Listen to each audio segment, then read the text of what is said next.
Star থিয়েটারের নাম বদল, এবার থেকে স্টার হলো বিনোদিনী থিয়েটার।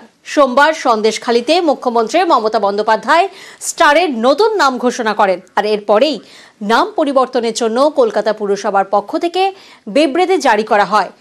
1883 সালে গিরিশচন্দ্র ঘোষের অনুরোধে স্টার থিয়েটারের জন্য টাকা জোগাড় করেন বিনোদিনী, আর সেই টাকা দিয়েই উত্তর কলকাতারই বিডন স্ট্রিটে প্রথম তৈরি হয় স্টার থিয়েটার। কিন্তু বিনোদিনীর নামে থিয়েটারের নাম থাকার কথা থাকলেও শেষ পর্যন্ত তা হয়নি।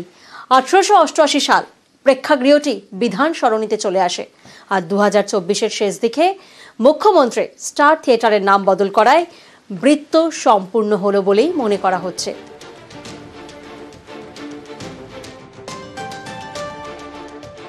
আপনারা সবাই স্টার থিয়েটারের নাম শুনেছেন, খুবই বিখ্যাত। আমি মেয়রকে অলরেডি বলেছি স্টার থিয়েটারের নাম বদল করে আমরা বিনোদিনী থিয়েটার করব। তার কারণ এটাও একটা মা বোনদের সম্মান জানানোর জন্য এটা আমাদের সিদ্ধান্ত।